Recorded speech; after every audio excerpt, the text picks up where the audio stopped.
You've been listening to the podcast, the new author, Uncle MeShorn, I'm Not Your Black, from Louisville, Kentucky. This conversation, the family. You're my family. This is Uncle MeShorn from Louisville, Kentucky. I'm the new author here in Louisville, Kentucky. I'm Not Your Black America. I want to thank each and every one of you for coming to this podcast. It's the podcast Conversation.family. Conversation.family. And welcome to the podcast. You are now part of the family. What I'm actually going to do is I got two good friends of mine. I got my brother that's on the phone, and I got a long-time brother who have adopted. He's kind of my older brother here in Louisville, Kentucky, that I've adopted as well. But first, before I bring on him, I'm going to bring on my brother from Florida, my baby brother. What's up, Trevor? Floyd? What's up? Welcome to the pod. This is the first time you've been on the podcast with me, man. What's up, man? Hey, what's up, Uncle MeShorn? Yeah. Don't you call me Uncle MeShorn, bro? The Uncle MeShorn is for everybody else. I'm your brother, dude. What you calling me Uncle MeShorn? Okay. Well, big bro. I call you big bro Scooby-Doo. What's up, man? What's up? How you doing? First time we've been on a podcast like this and everything. Tell everybody who you are and where you at and everything, and tell everybody how you surviving down in Florida real quick. Hey, this is Trevor, Floyd. I'm in Orlando, Florida, and we're surviving one day at a time. Just doing what we need to do to make it happen. Yeah, did you get hit by any of that weather down there, bro? No, we actually got bypassed, so it went up a little higher up in the Big Bend area. So we came out pretty good. Yeah. What do you think about your brother being an author, man? What you think? You read my book, man. What do you think? You know, did you ever think you grew up with me? All right. You know, I was 55 years missing from you and everything. Said I came back and I met my grandma, Lily. Oh, man, Lily Bell Floyd, man, what a blessing and everything. But did you ever think your big brother was going to be an author? Actually, I thought you would be an author because you have a story to tell, and you know, like they say, there's a lot of people that leave a lot, and once they get to that end of the road, and they're standing there, you know, there's a lot of things that they left on the table. So I applaud you for taking one of those things off the table and telling your story. Man, what you talking about, man? This book has served as a therapy to me, man, big time. Let me go ahead and bring on this is one of my adopted family brothers. This brother and I, we go back a long way. They call him here, you know. This is kind of a little celebrity here. He's popular here in Louisville, Kentucky. There it is. Sir Friendly. Welcome to the podcast of Uncle MeShorn, man. What's up, bro? Oh, it's a pleasure to be on the podcast with you, MeShorn. And I want to answer the question that your little brother just gave an answer to. I've known you for some 30 years here in Louisville, and it's no way that I foreseen that you were going to become this author. There's no way that I could foresee that the words that you wrote down are so inspired. I think you were visited in the middle of the night by some aliens, and they used you and transported you back to Earth with all this knowledge, because I didn't see this coming. And I'm still amazed as to the works that you put down. And as an author, I'm totally inspired myself. I'm almost ready to go and put my story down because of what you did. Oh, man, I'm inspiring you to think about it. You think you got a book or two? Well, you inspired me because as your little brother said, we all got a story to tell. You know, whether we'll take the time to tell that story like you just did is the question. But I'm just totally amazed by this body of work that you put together. Even the title, I'm Not Your Black America, I thought it was controversial at first, but now that I've read the book and understand where you're coming from, the title was perfect. Did you come up with that yourself? Yeah, I did. I actually spent the title off of James Baldwin when he said, "I'm not your Negro." Okay, when you study what James Baldwin was talking about, and you go and really listen to him, he was talking about a time in the '60s where here he was living in Europe. Okay, here living in Europe, he can go anywhere in Europe and everybody treat him with so much love and respect. But the moment that he comes back to America, you know what he's reminded, little bro? He's reminded that he's an N. Yeah, you know that's not the word I want to say. He reminded that he's an N. And right. That N word, okay? And so, you know, and then his brother, and I'm going to go here, man. I'm going to clown with this, but the brother's gay, okay? So you think about this. Let me just clown a little bit on this, man. Imagine how he felt, okay? You get all intimate with someone. You just done all your intimate stuff with somebody and everything. You get all cleaned up and everything, all washed up and everything, and y'all go out to eat and everything, and you get to go in the, you know, and you hanging out with all these European white folks and white males and everything, and you go downstairs or try to go in the restaurant, and the first thing they just what? They just remind you are what? Black man. Right. Now, you just been intimate with these dudes, right? Exactly. Do you understand? I actually felt his pain. He was talking about how, you know, he walking around here, you know, rolling with all these folks and everything, you know, doing all this stuff, and then you can't even walk in a restaurant. You being treated less than. They tell your friends, you know, bro, we don't want no trouble, you know, listen up, man, you know, or they not even willing to stand up for you. You'd imagine how that had to feel, okay? Well, I think you and your little brother and I, we both can imagine how that feels because it's still going on today, and it's not been erased. We can both spout out instances to where we experienced that type of treatment even in 2023. It's not gone anywhere. And, you know, and I think it's a failure that the problem is we just, you know, it's an understanding when I realized doing the research is that, you know, and bro, I want you to speak to this, man. We did not know what we didn't know. So as much as we celebrate that we have come so far, but what if you like to know that maybe all you was just operating within the box? Maybe you wasn't really pushing the envelope as hard as you thought you was. Maybe because if you was, we would have got the respect that we deserve to be treated with the respect. We wouldn't have to do what took place in Montgomery, Alabama, and everything, because they would have known that, hey, you don't come at us that way. But it's still this attitude that people can treat us any way they want to, and I believe it starts with what happened with that on Roots. Y'all read my book. It's in my book about Roots.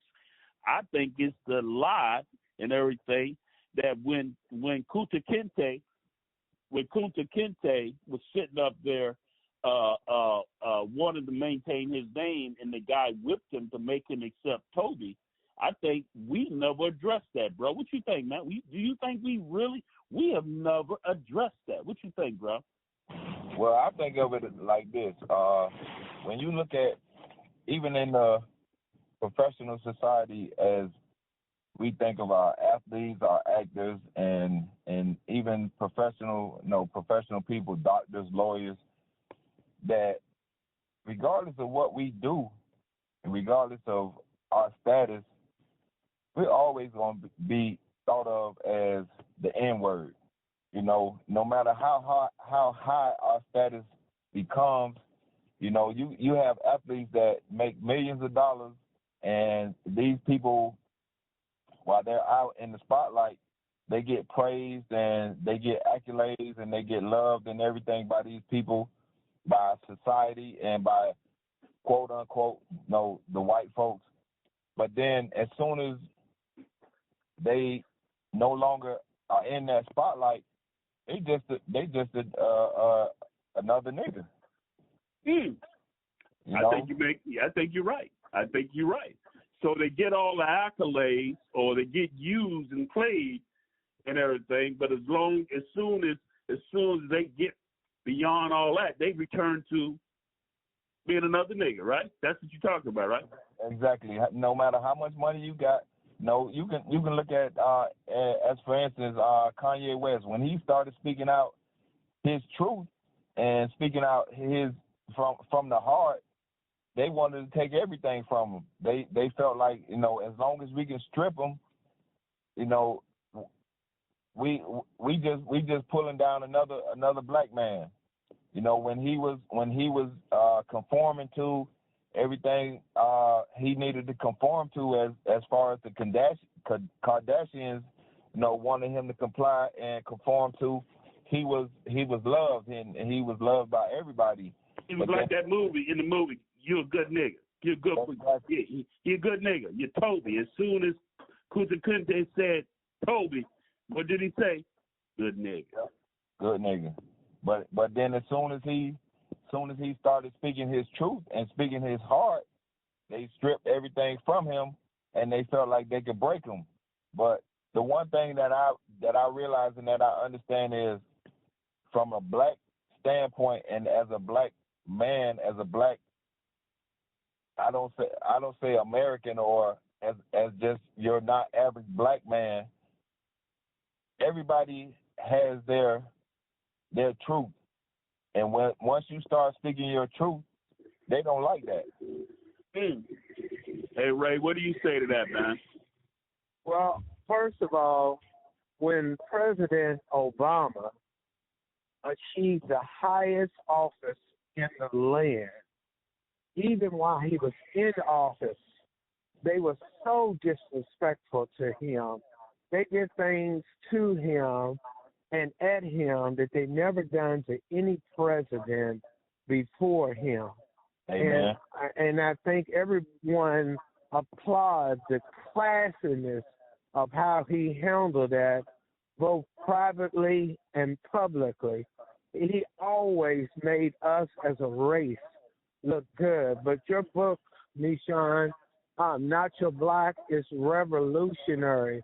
You need to be on every talk show talking about, I'm tired of this color construct that you put me in. You want to put me in this little box that I'm a black man. No, I'm a man first. I'm 100% man first. That may be what European referred to as black, but I'm a man. And if you treat me as a man first, then half the ills that we deal with right now in America would go away immediately, which makes your book revolutionary, because I, for one, never thought of it like that before. I was conditioned all my life to think of myself as a black man.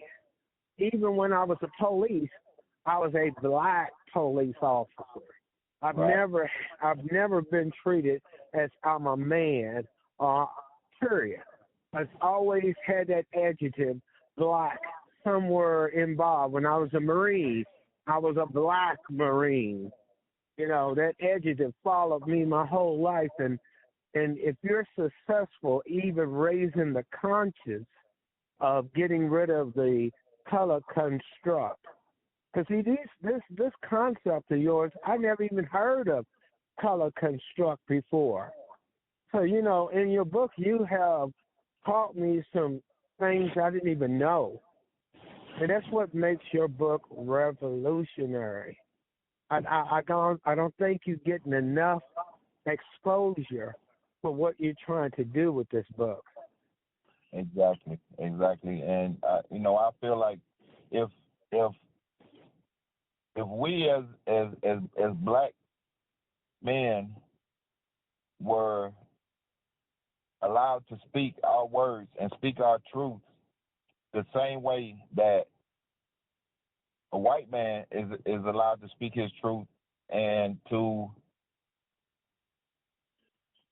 Hey, I want to, just a minute, bro. I want to welcome Adolph to the conversation. We are currently right now live having a conversation, Adolph, and I want to bring you in. We're talking about my book. We're talking about I'm Not Your Black American. We're talking about the color construct. We're talking about the ideology of the being in this box and everything, and finally realizing that we need to get from out of the box. Who's on the line with us, Adolph? You got Ray Barker that's here. Sir Friendly, you got my little brother, which you're going to probably like this one. You can see. Now, I'm Trevor. I just want to preface you. This is Adolph. So I'm making apologies for him now. He may act a little crazy and everything. So I'm just, making some apologies for him and everything right now. Because he might be saying some things and everything. I just want to give you some other. Right now, I make the apologies for him now, okay? in advance, huh? Welcome to the conversation, Family, Adolph. But before I get Adolph here, I want to go back to my little brother what he was saying, because now this is not a chastise, this is just an educational thing. What I'm about to say, brother, we got to condition ourselves to stop saying that we're black. We got to stop saying that they're white. We literally got to start using the terminology to show that we're no longer captured in the color construct. It's kind of like the movie Get Out, okay? The guy didn't know he was captured until the Flash. The Flash kicked in, and what was the first thing he said? Get out! Get out! Okay, y'all remember the movie Get Out? Yeah. Yeah. Remember, he didn't know that he was captured. And now I'm saying that, and Ray, what you're saying, you didn't know. You said you've been walking with that adjective, a black Marine, black police officer, black this, black that. Well, you didn't know you was captured.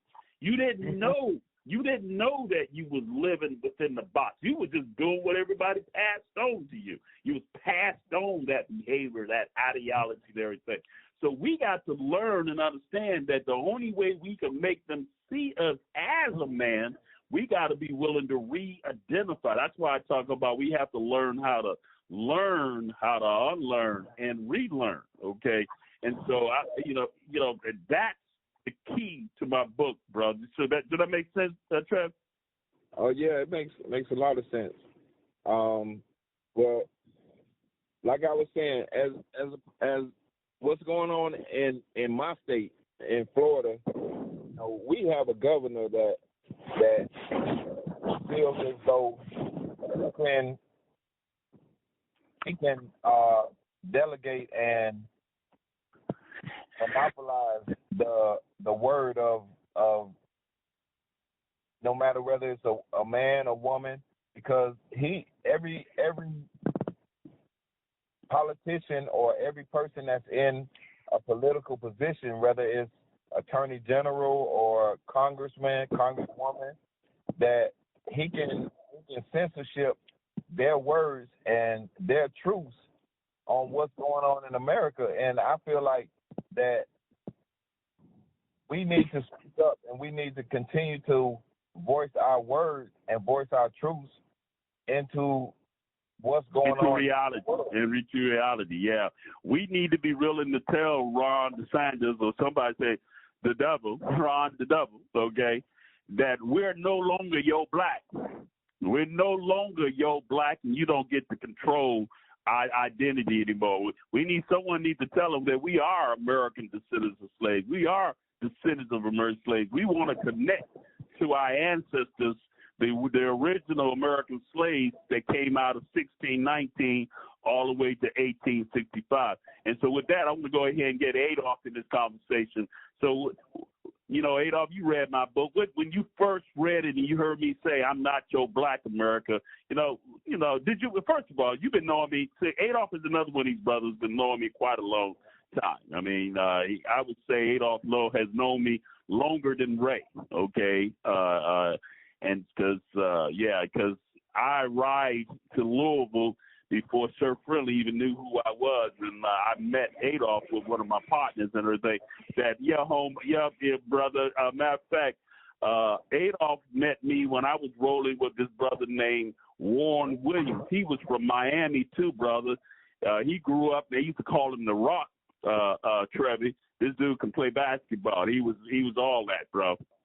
And Adolph met me. He was my best friend, bro. He was my best friend.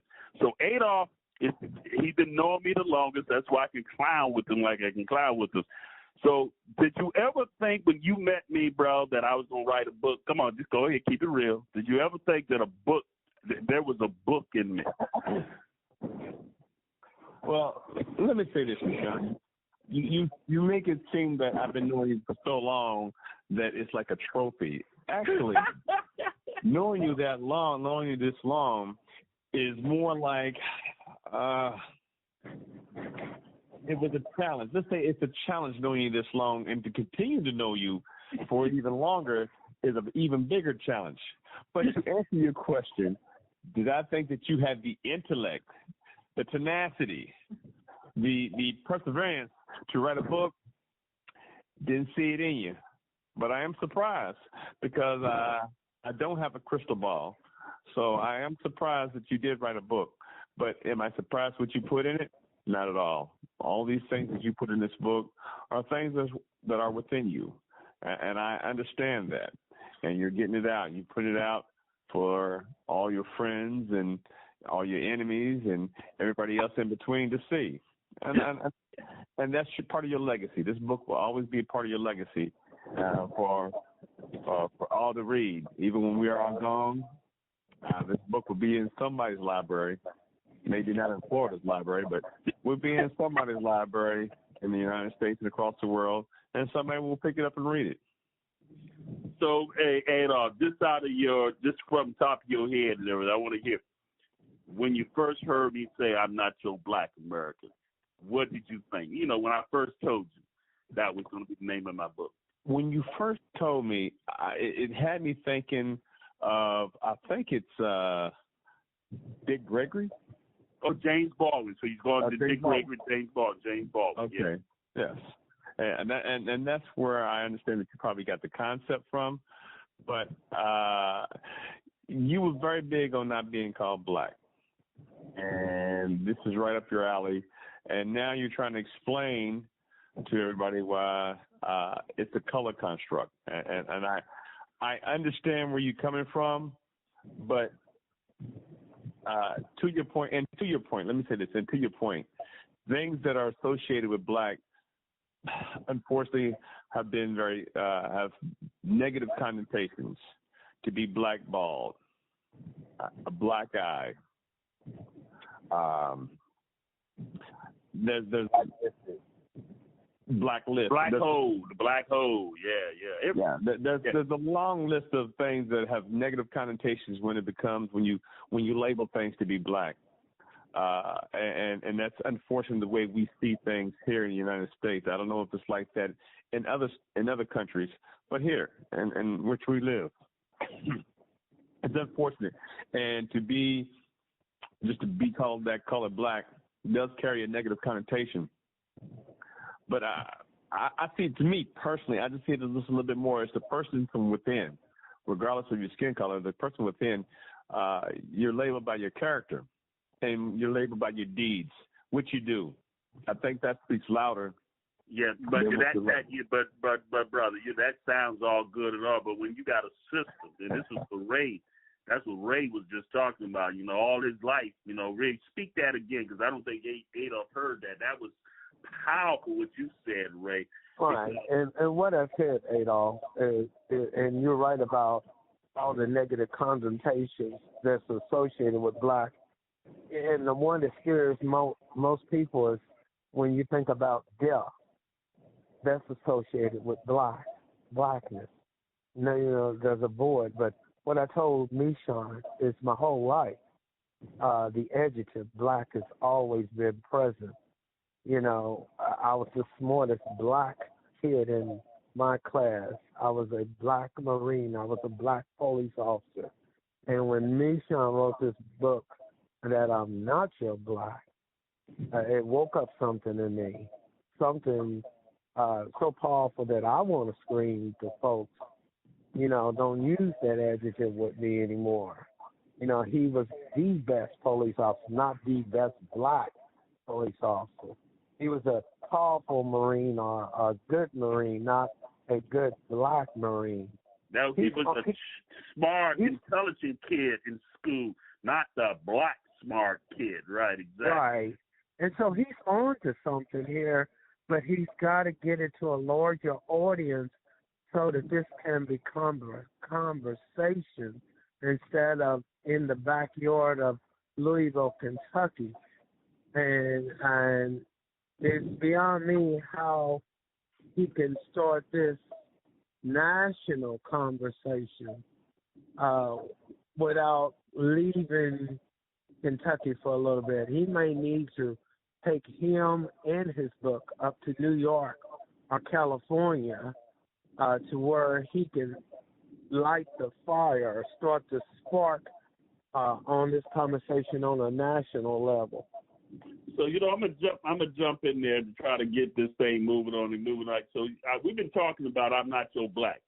Yours truly, Uncle MeShorn, wrote this book, America's Little Black Book, is where I got inspired from with Dr. Noah Schultz. And it was there that I really got a handle on the idea that I'm not black. I'm not an African American. I'm not that individual. I'm so much more. And Dr. Noah Schultz really laid it out in America's Little Black Book when he specifically talked about how the economics of this country used free labor, and they had the intention to keep us from not knowing what our birthrights and our birthplace and our inheritance. And they knew exactly that the first generation of slaves from 1619 to 1865 did not get no reparation, but they also knew that this government kept all the wealth that they received from the first generation of slaves, and they invested it into the infrastructure of this country. And that's why I've been telling people that the terminology reparation from 1619 to 1865 is not our terminology in the 21st century when you consider the idea that America in 1871 reincorporated, and that's when they became the United States of America. I want to ask you, how many of you on this line understood that there was an America and then there became a United States of America? And if what took place in America when America did what they did in America, but when America transformed into the United States of America, they took all the wealth from the 15 original slave states and they invested it into the infrastructure of America. And that the moment that they did that, we became shareholders in this country. We have an inheritance. I want to know how many of you all can understand that, internalize that conversation. Trevor, what you say? Can you process and visualize that makes sense?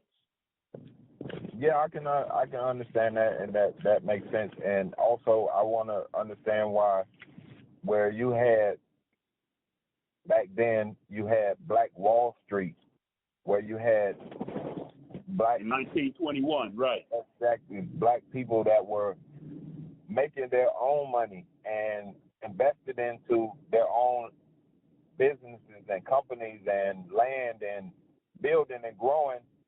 But that is never discussed, or that is never brought up in the United States of America. That is not brought up in our history as people that build wealth, generational wealth that was taken away from them. Stolen from it. Exactly. Destroyed. Yes. So I this is that is something that I would never understand, as far as why is it that we are never given credit for our intellect and our astuteness, but we're always given credit for our athleticism.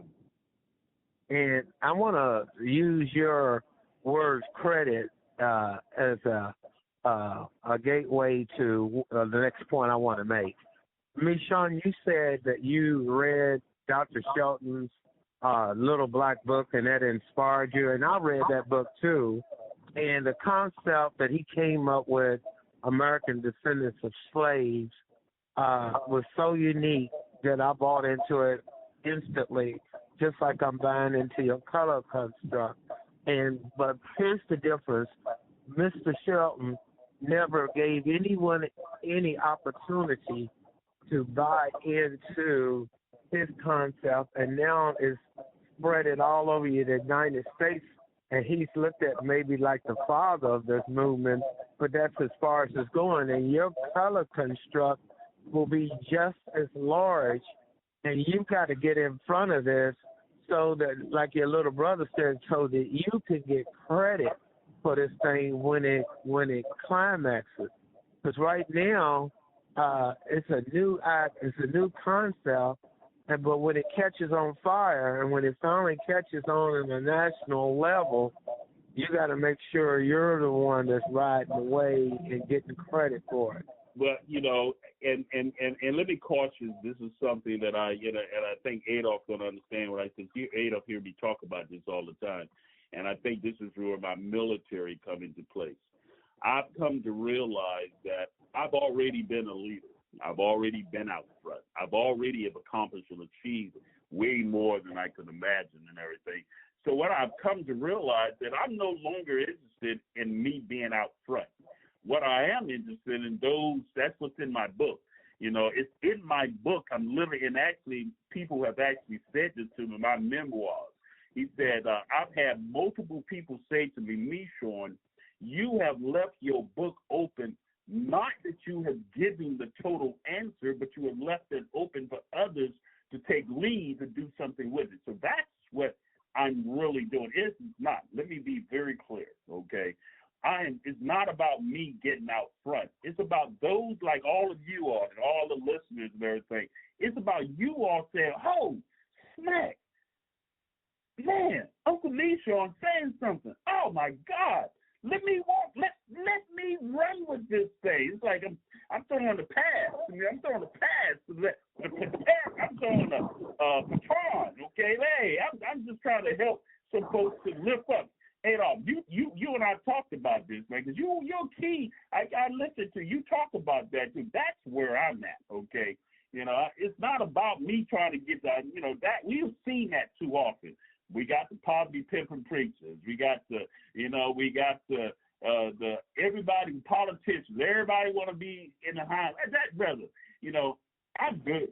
I'm so good. God has blessed me. What I'm trying to do is try to get those people who ain't never been to that, maybe who need a new spark, somebody that needs something to fire them up to get engaged and everything. Adolph, you want to jump in there? You follow what I'm talking about, Adolph? MeShorn. I've got to let you know I've got to jump off right now. Right. I've got another meeting to attend, but please call me back and let me be a part of your podcast in the future. I enjoyed this thoroughly. I appreciate you being here. That's so friendly, my brother. Okay, Thank you. Thanks for adding your piece and your part in this. We will be doing this some more. Hey, go ahead, Adolph. Well, I know that we talked about it. And I'm the kind of guy, I'm still like on the fence, because when I think about when people use the word black, it has its positive connotations too. Because when you talk about financials, you want to be in the black, right, rather than be in the red. I mean, there's few things that when you use that, it's the person that uses it and what they're meaning by it. Like right now, they got the Black Panther. Love the Black Panther. It's just not called the Panther. It's called the Black Panther, and he separates himself from the rest. So when we talk, it's in the sense that You just don't want to be labeled by a color. There's more to you than just the color. And you want to express that very much because you hear it so much. Everybody's addressed by being black this, black that. And it shouldn't be that way. It shouldn't be that way. Every other sovereignty of people are known by their country. Right. Us here are not. We're just known by being Negroes. There is no black country. Name me a black continent. You know, what's the name of what country out here named black?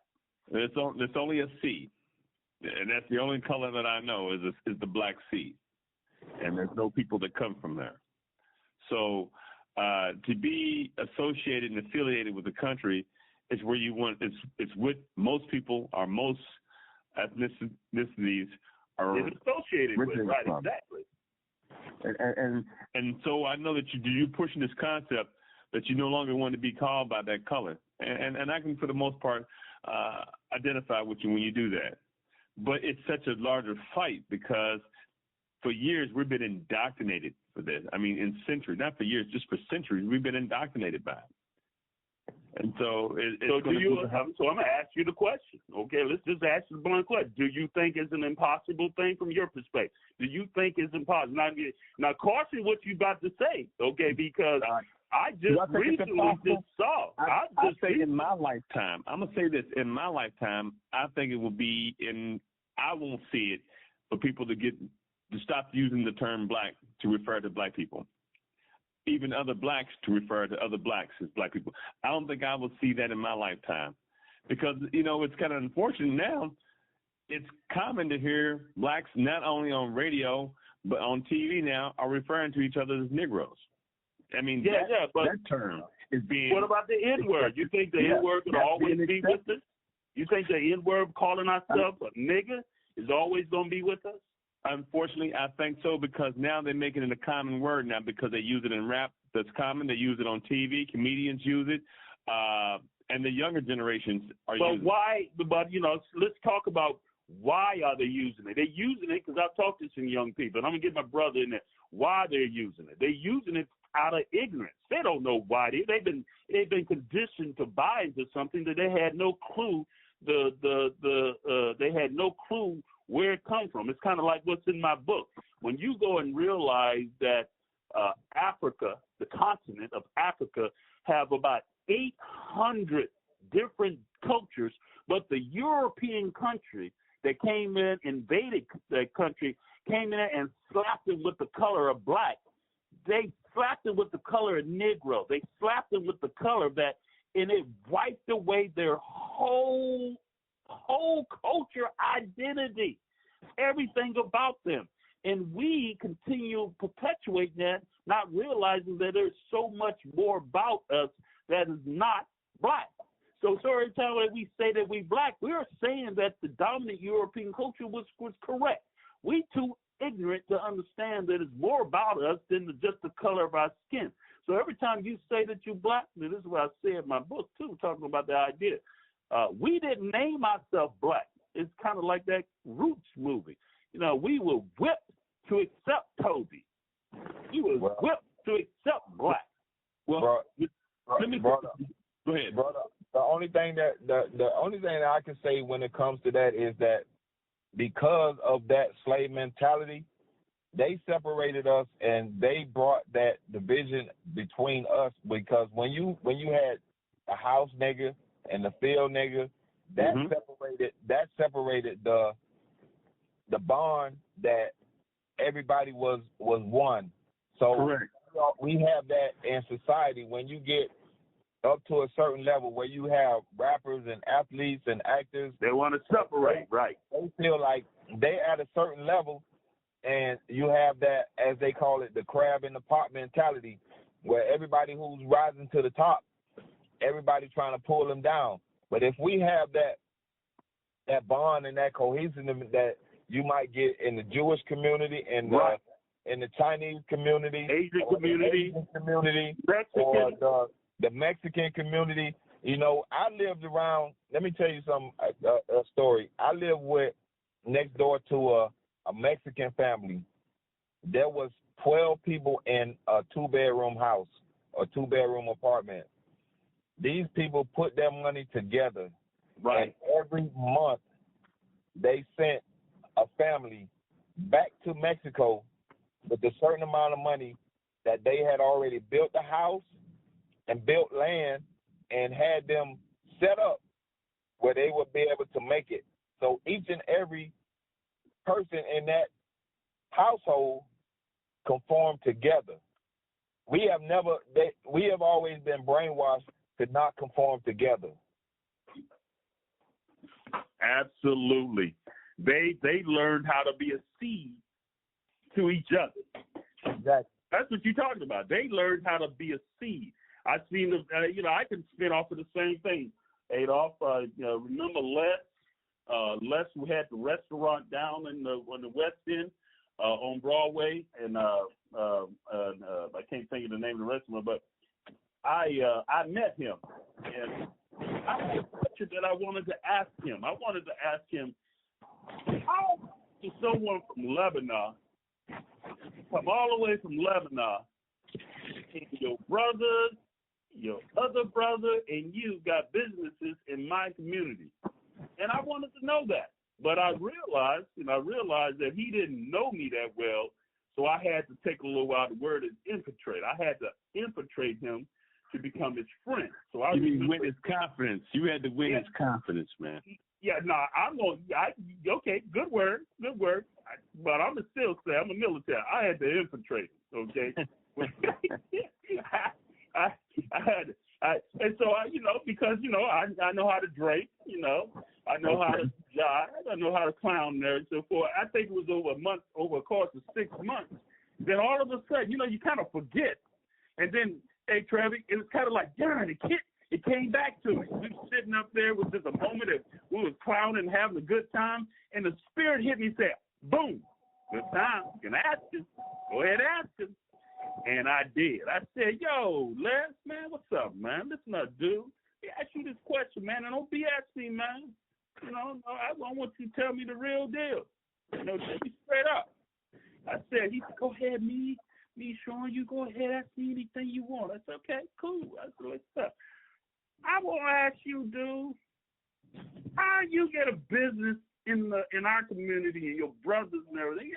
How did that conversation start in Lebanon that you found your way in my neighborhood and everything with a business and everything? And let me tell you, Adolph and Trevor, man, let me explain. He paused. It's almost you could see his face expression. Okay. I had asked him. He didn't see that one coming, Trevor. Hey, Adolph, he didn't see that one coming, bro. He didn't see that one coming. Right. He didn't see it. So he sat up in the chair, man, and he looked at me. He said, I said, well, I got to tell you. He says, I come from Lebanon. Bad country, man. Bad place, man. It's bad. I was raised in that. So we looking for opportunity. He said, we looking for opportunity. And so opportunities in America. He said, in America.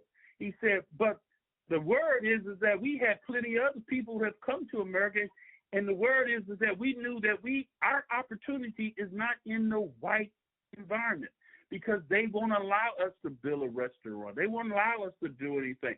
We've tried. We can live out there with them, but we can't. They will not support us in fact. The only people that we can do that in is in your community. So right. So he said they started way back then. What my brother was saying, the difference is they started back then doing what they do, so the Mexicans was doing here. They started saving up money, sending people to to America to get businesses and open up, right, buy a home and do the things, and they started infiltrating. He said, we don't even want to hire the men. We hire your women. We don't want to hire the men. I'm like, whoa. He was listening. We don't want to hire the men. We don't hire your women. And they be the storefront. And what do we? I said, but y'all don't drink. Y'all don't smoke. Y'all don't eat that pork. Y'all don't live. He said, yeah, we bring in stuff and sell you your stuff. But this is where he got deep. He said, can I tell you something else? He said, yeah. He said, I don't know what's up about your culture about change. Y'all seem like taking your change is beneath you. You know, you don't like taking your change. Like, you just throw change out there and you say, keep it, keep it.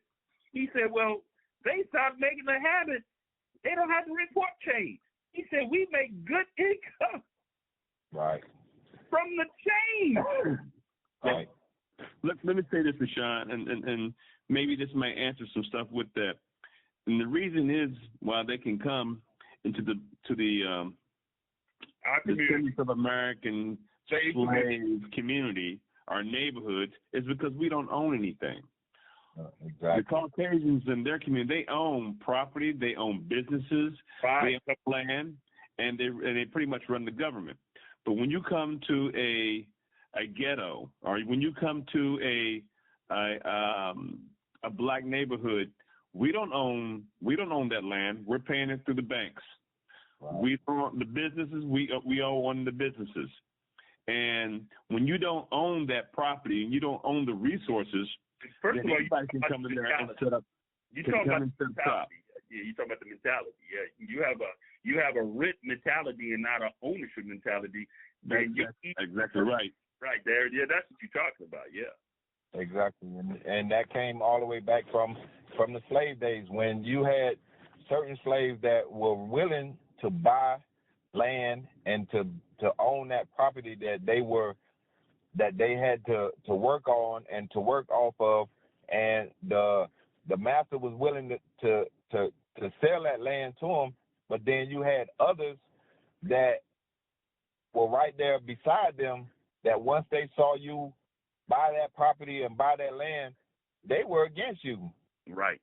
That was the separation, just like I said, between the house Negro and the field Negro, when the field Negro always felt like, oh, the house Negro was better, and that they came to more privileges and everything, instead of saying, look, this person has the access and the opportunity to grow something that we can build together. Right.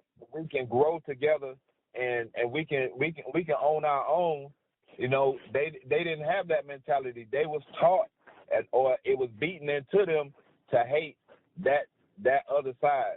That Cain and Abel mentality that many of us don't talk about it, and that we're talking about that Cain and Abel, okay? Being envious of Abel and not realizing that Abel got favor, you know, don't be envious of it, but learn what it is. But we also got to kick this in, because, you know, we had a system that was working against us as well. So as much as we might, some of those, like you already mentioned, bro, you talk about Black Wall Street, there are all Florida, even in Louisville, Kentucky, and there were many people who did try to strive and make things happen, do things. But when you had a systematic system, and I know this is where Adolph he speaks about this. There is no lie that there is a systematic system, and it starts, and I believe it begins, surrounded around the color construct. Okay, when you got people in the back of my book, if y'all didn't repeat this, I'm going to say something, and then I'm keep it 100. I love when my dominant European culture read the back of my book. Okay, when you read the back of the book, you immediately know this is a serious book. If y'all not read the back of the book sets you up to let you know. You caution. You're going into something. You're going into something about to share. So it talks about the color construct. It talks about first glance pass. I immediately on the back of my book says Jews are the most dominant European. See, they love that we love fighting about color. Why they get to skate, they get to pass as white, playing themselves as white when they know they're immigrant. Come on, bro, y'all gotta understand what I'm saying, okay? They know they're an immigrant, but what they do, they pass themselves as white. Yeah. And they control the stuff. See, nobody won't talk about this, but I go right in, okay? So the back of my I go right in talking about their hit. People will talk about it, MeShorn. People will talk about it, but there's plenty of instances where there's a price to pay. Ask Nick Cannon. Ask Kanye West. Ask People Look at Jay-Z. What about It- Dave Chappelle? Dave Chappelle kind of had talked about it when he wouldn't put on that dress. Come on, bro. When he wouldn't put on that dress. The guy. And you got the basketball player. LeBron. What's that? LeBron? No. The guard. Kyrie Irving. Kyrie Irving. Oh, yeah, there's a price yes. to pay. You know, when you make certain comments, and it always comes back from when you talk about Farrakhan. When you talk about the Jews, man, you got to be careful. You got to understand, man, the Jews and the financial market, man, they go hand in hand. And I bet you can't name me 3 Jewish people that are in prison. You probably name 1, but you can't name 3. Yeah, but you know the whole concept to that is they stick together. Just say that again. If it's one down low, the others up above gonna pull them up, and that's the one thing that we don't do. If we get hit, say like Kanye, when Kanye started talking about things, when Kyrie started talking about things, nobody stood up with them. Well, you had a few, but the few that you had didn't make it. I mean, didn't make a dent. Exactly. You had a few, but they didn't make a dent, man. What about IQ? Exactly. What about the contract with Black America? Here's this brother brought a contract with Black America. How many of us really got behind? How many people of wealth really got behind that contract with Black America, man? No, have you read it? They won't. They won't, man. Let me say this. Have you read it? Have you read it, Trevor? Have you read it, Adolph? The contract with Black America. Yeah, once I read it, I will be. But here's the case, man. Here's the case. What I'm trying to say to you. Now, What you're saying that will we ever get rid of? Will we get rid of the term of black? And will we get rid of those terms? One term that I think that you don't hear as much being called colored. I think that's one term that kind of died down. Right. But black, you're not the first one to try to do it. I tell you who tried to do it and try to change it and make it a good thing. And that thing was James Brown.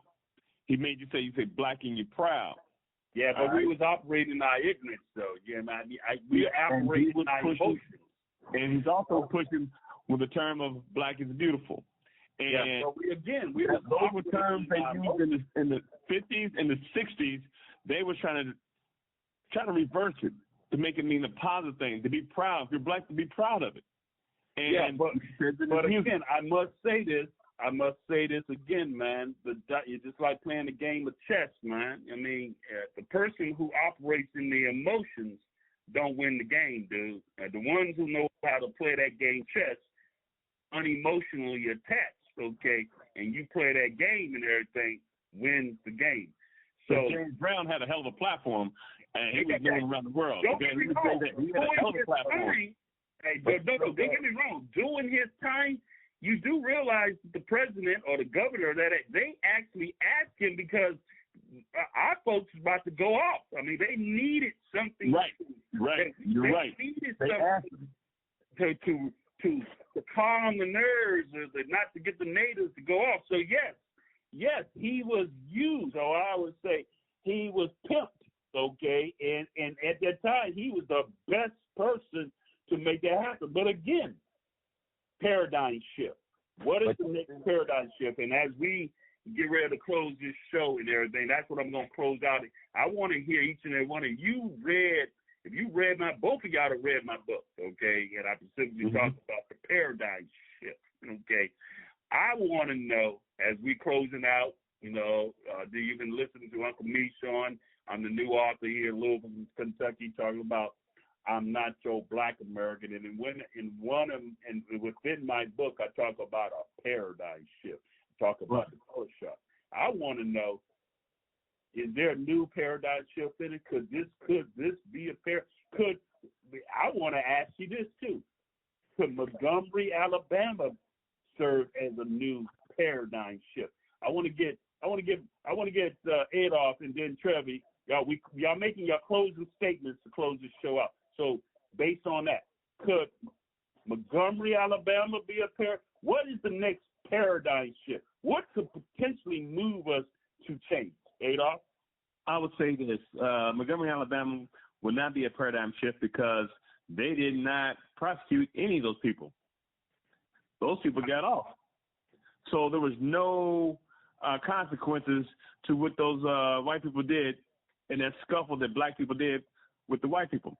No consequences as far as the government is concerned. The laws, nobody got prosecuted. So it was all a show. Unfortunately, it was all a show. Unless I hear about somebody getting prosecuted, I hadn't heard anything about that. I heard that they got off. Everybody got off. Nobody was prosecuted. And as far as one of the things I want to say real quick, man, we all been indoctrinated by the churches, and I think that's one of the big things that the black people will always revert back to, and we don't own anything. We give our money to the churches. Right. Well, I would say before you go, Adolph, I want to ask. I need to lean on. Do you think? What do you think? Is there a paradigm shift that can? Do you believe there's a paradigm shift that can?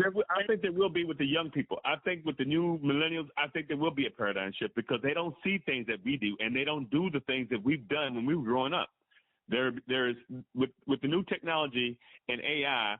And with the cell phone, there is a paradigm shift. It's just that we have to stand back far enough so we can see it. Okay. Go ahead, Trev. Jump in there.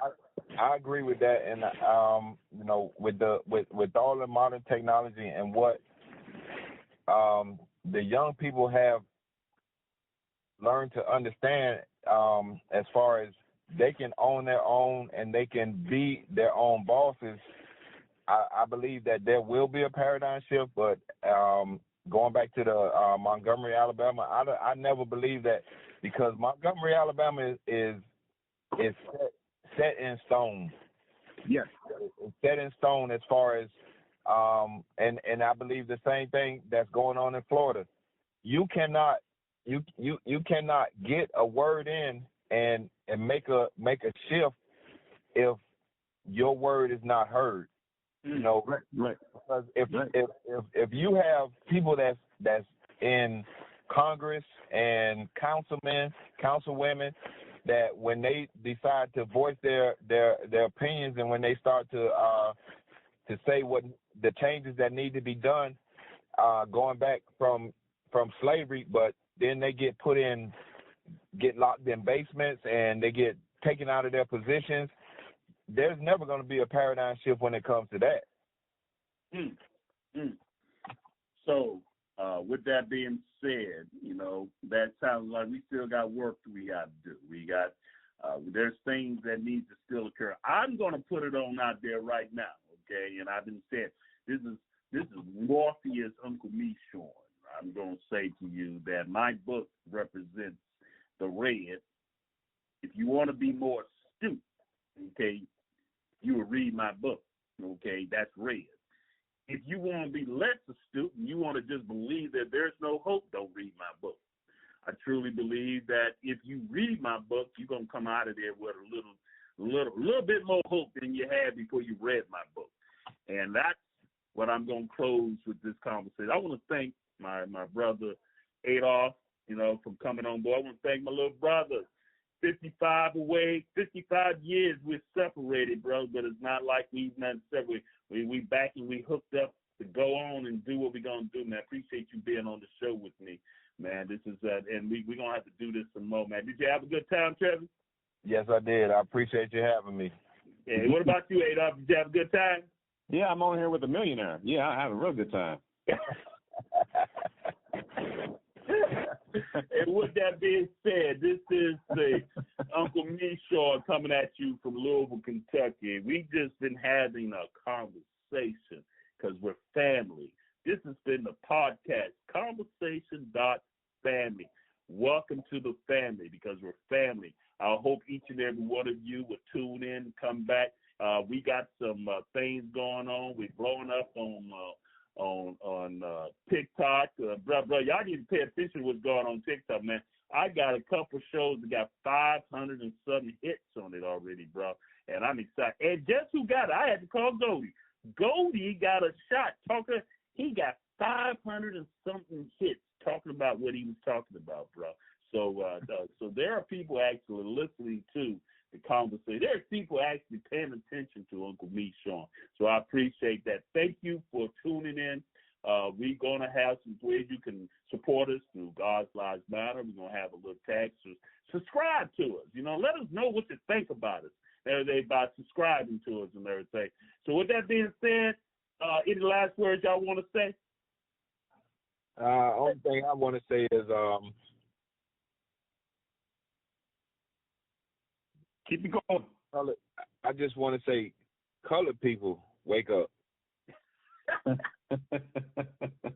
Colored people, Hey, wake keep up. it going, MeShorn. Keep it going. Hopefully the next show will be bigger and better, and hope you get a following audience. But let's keep everything reality. Keep the topics on the reality. On the reality. I like that. That's well said, Ed. Well said. Because, everybody like a little sensation. Everybody like a little entertainment and everything. Exactly. But everybody is searching for truth. That's right. Everybody is searching for some truth and reality. So with that being said, this is your Uncle MeShorn from Louisville, Kentucky, the new author, I'm Not Joe Black, America. We out. Welcome to the family. Peace out.